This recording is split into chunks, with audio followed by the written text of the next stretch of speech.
daf may permettre ma yeggali li ma jotuloon yeggali sànq ci tontu boobu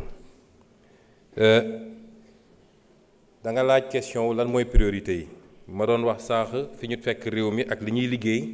pour redresser ko d'abord ci cadre financement bi ba léegi ndax tudd naa ci yu bëri yoo xam ne maa ngi woon ci ressources naturelles yi Sénégal daanaka li muy am ci ressource naturelle am du dara yàgg nañ ko wax fii ba saa ko waxee ñu jóg wax mais li ñu négocier ak ni ñu ko négocier te léeg-léeg da nga naan naka lañ ko négocier am na benn député boo xam ne defe naa ci ñi daw tey la bokk di ma ñëw commission nag Marie Angélique ndax su dee su ma ñëwee plénière ñu daw dama ragal su ma ñëwee commission liggéey du fa am waaye député boobu di jaay valeur lu nekk mu wax ko te moom 2017 moom moo signé woon benn ci session yi nga xam ne suñu gaz bi diggante Cosmos ak BP moom moo ko signé te deful les due diligence yi mu waroon def bokk nañu ci tay ñi nga xam ne ñoo tayle tey suñu pétrole suñu gaz suñu jógee taxaw naan dañuy wax mais Sénégal moo demee noonu te li ma wax nii yàgg nañ koo confronté waroon na ñëw fii ñu débat ci wala mun nañ ci débat feneen fudul foofu mais ressources naturelles niñ ko gérer ak niñ ko yàqee niñ ko signé ci ay anam yoo xam ne baaxul ci réew mi moo tax fi mu ne dañu war a nekk ci dabu ndax réew bu am li Sénégal am yépp bu dee gérer nañ ko niñ ko war a gérer damay faral di wax ni Afrique moo waroon doon parmi les bailleurs du monde gis nga réewu golfe bi tey dañoo bokk ci les bailleurs du monde est-ce que xam ngeen ni am na réew yoo xam ne amuñu bor wala dañuy obligé fabriquer leur dette pour des raisons strictement économiques mais omble nañu ndax lan parce que dañoo fexe ba am fulla gu doy ba li leen yàlla wërsëgale ñu téye ko mais Afrique rek ngay gis ñu ne am nga ressource naturelle xoolal lu mel ni phosphate bi te ñun amuñu ci dara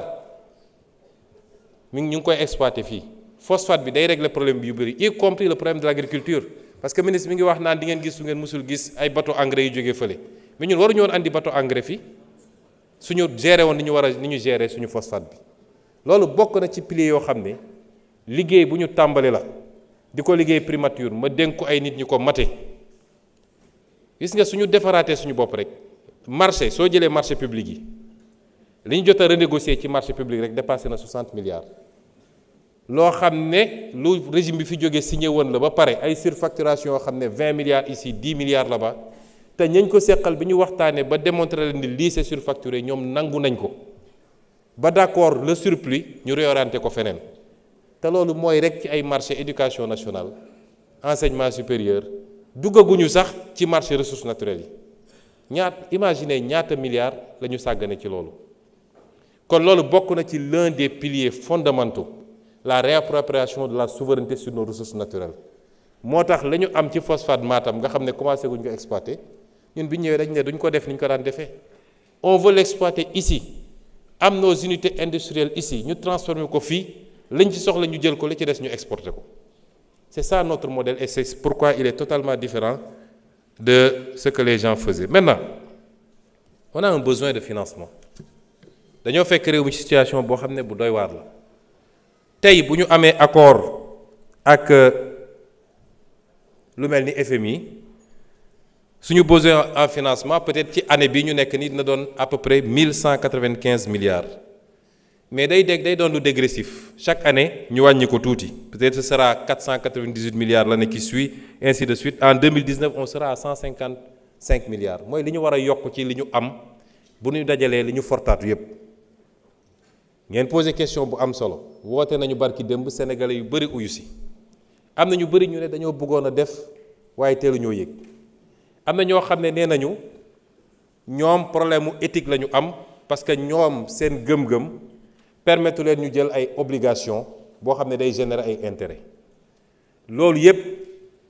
ministère des finances mi ngi ciy liggéey ci li ñu war a def ci ay montage parce que am na sukuk mode de financement la boo xam ne lu xalaal la kenn amu ci problème naan est-ce que intérêt dugguñu est-ce que riba ou pas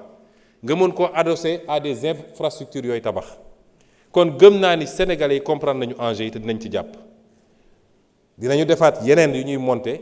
parce que dama wax léegi souveraineté dafa am solo moom sa bopp mais day fekk nga mën ko te ci ñun la war a jóge loolu beneen pilier la boo xam ne bu am solo la buñ ci liggéey te di féliciter tous les Sénégalais ci li ñu taxaw ne dañuy taxaw seen wetu état parce que ñoo ko moom su ñu defee effort sur 2 ans ñu def effort on stabilise les choses jël un nouveau départ daal di tirer les leçons des erreurs passées mooy yàkkamti ak bëgg lu fees bëtu nit ñi ba tax nga maquiller ay chiffres dem lépp loo xam ne yéegaloo ko nit ñi jaarul assemblée nationale di ko dugal ci ay comptes maquillés yooyu yëpp ñu tirer ci les enseignements te dem à notre rythme mën nañu def loo xam ne ci 10 ans Sénégal day doon ni ñuy tuddee les dragons d'Asie noonu la ñuy tuddee Sénégal ci loolu la ñu nekk. war nañu tudd aussi lu mel ni les ressources longues yàgg nañ koo tudd naka la ñuy organiser réorganiser à travers la CDC à travers les différentes caisses ba mun a travailler sur l'épargne des Sénégalais parce que am na réew yoo xam ne le premier facteur d'investissement mi ngi jógee ci épargne bi moo tax soo déggee coow li am États-Unis toujours day am fu mu yem soo déggee ñu ne bourse bi yëngatu na rek président ba nu mu am doole day taxaw ndax l'épargne des Américains ci bourse ba la ne loolu mooy financer l'économie américaine en premier balaa leen di ñëw donc loolu ñu ngi ciy liggéey aussi nu ñuy fexee parce que épargne dafa baax diine sax da koo digle nit doo loo am lépp nga dundee ko tey ëllëg mbir mi na la bett mais épargne boobu su dee c'est d'épargne longue dina jox beneen possibilité pour réew mi. la monnaie yàgg naa wax ni c'est pas un tabou lu ñu war a waxtaan la suñu koppar gii méngoowul ak dëppoowul ak fi ñu war a jëm président junj na ko keroog réew doo ñëw rek daal di rajaxe yépp da nga koy teg ci temps teg ko ci yoon mais suñuy option ci monnaie bi mooy monnaie bi dina soppiku wala ñu jël suñu responsabilité ñun te am na àpp yu ñu àppal suñu bopp mais gëm naa ni ñiñ ko seqal dinañu dem dans la direction bi ñëpp bëgg parce que mënuñu continuer keroog en conseil des ministres le ministre de l'économie dafa présenter benn communication wone ni suñu économie alignée sur l'économie de l'Union européenne ñoom bu ñu sëqatee ñu sëqat bu ñu yéegee ñu yéeg bu ñu wàccee ñu wàcc la corrélation avec la monnaie n'est pas automatiquement faite mais quel est le seul facteur qui nous lie à cette zone-là mais c'est la monnaie moo tax il faut que ñu nangu poser débat yooyu avancer ci mais lu technique la lu sérieux la am na lu ñu teg loo xam ne ñu ngi ciy liggéey du fii laa koy développer yépp pour vous dire que tous les leviers ñu ngi ciy liggéey tous les leviers qui doivent nous amener à souverainiser notre financement nous donner le maximum d'indépendance parce que da ngay dégg ñu ne ñoom ñoo ne woon bor tekkiwul manque de souveraineté bor bu ñu la conditionné ba nga xam ne sañoo bañ bor boobu mooy manquer souveraineté mais bu dee yow yaa am sa latitude marché yi wóolu la ba soo wootee ñu wuy si la parce que la dette n'est que de la fiscalité différée en réalité nga teg ko ci temps teg ko ci anam boo xam ne dette bu soutenable la nga garder toute ta latitude ber bu bon mooy dañ la naan lii da nga koy signer foog nga def telle réforme sinon duñ la lebal kooku mooy bor bi nga xam ne day empiéter ci sa souveraineté kon loolu ay éléments yu important la ensuite ñun dañu war a en tant qu'Africain et en tant que Sénégalais dañoo nekk ci àdduna bi dafa les options stratégiques dañu nekk ci àdduna boo xam ne y a le choc des grandes puissances il y a ce qu'on appelle le piège de Thucydide mooy à chaque fois qu'une nouvelle puissance jóg beneen puissance bi fi newoon ni muy réagir par rapport ak puissance boobu études yi ñuy def mooy ci 16 cas yi ñu étudier dans l'histoire de l'humanité les 12 dafa mujjee ci guerre fi mu ne nii amagul te ñu ngi ñaan yàlla bu mu am waaye guerre économique déclenché na ñun les petits pays comme le Sénégal ban stratégie dañu war a am pour capter les dividendes de cette guerre économique qui se déclenche parce que am nañu toutes les options et tout le potentiel qu'il faut l'Afrique doit être le prochain moteur de l'économie mondiale pendant ces 30 ans ça a été la Chine gis nañu essoufflement Afrique suñu régler problème mu évidemment la stabilité dans les pays la sécurité l'instabilité politique qu'il y ait un minimum de consensus entre nous et c'est pourquoi j'en appelle à l'opposition parce que fii y a pas matière à opposer fii amul lu ñu fi opposer fi ñu fekk réew mi def xayma bi ne sénégalais lii moo fi nekk gisuma ku ci war a opposer mais da ngay gis koo xam ne sax même su ciy wax sax oui li fi xew c'est grave et cetera mais ñoom waruñu woon non nous allons dans le sens bi réew mu sa defaru yoon bii la jël kon loolu amul lu ñu ciy opposé wu. Les actes qu'on pose pour la bonne gouvernance. Dans les prochains jours, on soumettra ici à l'Assemblée un certain nombre de projets de loi yoo xam ne presque pare na. Le projet de loi pour réformer l'OFNAC. Le projet de loi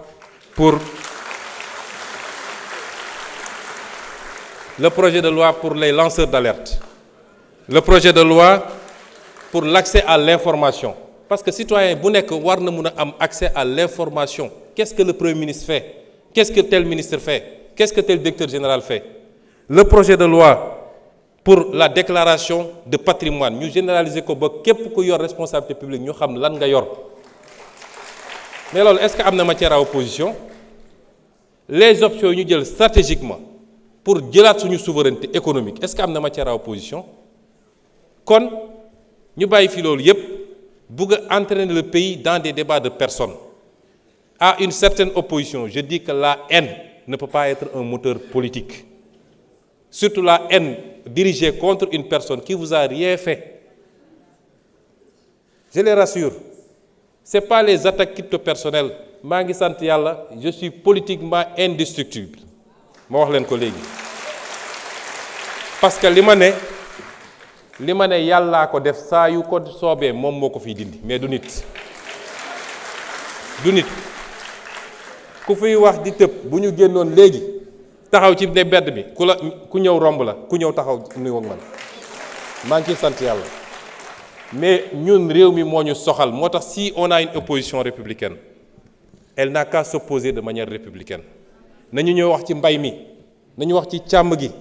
nañu wax ci ressources naturelles yi nañu wax ci les programmes et les objectifs sur ce terrain nous sommes ouverts au dialogue. Nous sommes ouverts au débat contradictoire comme je le fais ici à l'Assemblée. Mais ñu bëgg a bàyyi foofu yépp entraîner le pays vers des dérives verbales, vers des règlements de compte personnels, les dossiers judiciaires. Amul kenn koo xam ne dañ laa togal parce que non dem nañu ba ne pourquoi dans une campagne électorale il a dit. Mais la justice ne fonctionne pas par rapport à ça. Un juge, on lui amène un dossier avec des faits, avec des preuves. Kan moo ci waxoon kan moo ci waxuloon c'est pas important. Est-ce que li mu yor dossier la wala du dossier? Li ci des c'est le débat public, le débat politique. Le débat politique, il est ce qu'il est. Li ci des pour compléter toujours, madame, mooy ci contexte bi, j'ai parlé tout à l'heure du pays du Sud ak fi réew mi fi àdduna bi tollu. Un nouveau pouvoir est arrivé dans l'une des grandes puissances nee na dafa bëgg a mettre un terme à la globalisation daal di teg ay taxam teg yeneen pays ñoom it réagir ñu nekk ci contexte boo xam ne les gens vont être poussés vers le repli mais ça c'est une chance pour des continents comme les nôtres parce que li waroon dem feneen mën na ñëw fii mais dafa am ñu koy organiser. Nous ne sommes pas pour le moment un problème de compétitivité de notre économie. C'est pourquoi l'une de nos priorités, moi, l'énergie. Je l'ai dit ici, je le répète. Réew mënoo industrialiser wu, mënoo développer une économie tant que tu as une énergie qui coûte ce qu'elle coûte au Sénégal, c'est-à-dire plus de 100 francs le kilowattheure. Suñu plus grand pari et suñu plus grand défi dans les 5 ans, mooy ramener le prix du kilowattheure maximum à 60 francs. Le ministre de l'Énergie vous l'a dit l'autre jour. Et c'est pourquoi nous avons dit suñu gaz bi mënuñu ko bàyyi mu génn noonu gaz bi suñu priorité mooy luñ ci mën a andi mettre toutes nos centrales au gaz faire de nouvelles centrales au gaz. Je vous ai dit à l'origine 2050 on a un objectif de 10 000 kWh 10 000 mégawatts. On a produit 1800 aujourd'hui. Imaginez le gap. Le solaire ne pourra pas tout combler. moo tax ñu ne suñu oléoduc bi suñu gazoduc bi war a andi gaz bi fii mooy suñu priorité. L'énergie est une question de sécurité nationale même. Et c'est pourquoi, en dehors de l'aspect économique, il y a l'aspect domestique. Parce que dans le budget des ménages, l'énergie coûte très cher. moo tax dégg ngeen coow Central West Africa Energy bi. Quand je suis arrivé, j'ai dit au président, je prends en main ce dossier. Parce que mënuñu bàyyi un secteur aussi stratégique, c'est des investissements privés. Ce n'est pas des investissements privés. Parce que, c'est un secteur dont relève la sécurité nationale. Deux, le Premier ministre. Je conclue 1 minute. Parce que vous m'avez pris des minutes tout à l'heure. Hein? Voilà. Deuxièmement, c'est un secteur, dans ces projets-là, c'est fait sous le couvert du contenu local. Moi, j'ai un avantage. L'État garantit la totalité de la production à travers la Sénélec. Et pour cela, l'État a donné sa garantie souveraine. Tu as 280 milliards d'investissements, l'État a donné sa garantie souveraine. Si la Sénélec faillit, c'est l'État qui paye. Et on me dit que c'est un projet strictement privé. Et c'est pourquoi on a pris en main ce dossier et nous sommes en train de faire ce que nous devons faire avec le bailleur, avec la société qui construit le truc. J'ai reçu tout le monde, on a discuté et on va sauver ce projet, on va sauver tous les autres projets. C'est une nécessité. Merci. Les denrées de première nécessité, c'est une autre de nos priorités. Merci. Malheureusement, on me dit que le temps est arrivé à terme, mais je voulais vous dire simplement que c'est avec beaucoup de plaisir que le gouvernement, tout le gouvernement se représentera ici. Et nous espérons que ceux qui écument les plateaux pour dire n'importe quoi oseront venir nous débattre. Parce que fii le débat bi ñun xastewuñu xuloowuñu la guérilla parlementaire existe partout. Nit noo dikkee rek ñu tontoo la noonu asalaamaaleykum. Merci beaucoup. mbokk yi yegg nañ ci njeexitalu jotaay bi balaa ñuy yëkkati jotaay bi rek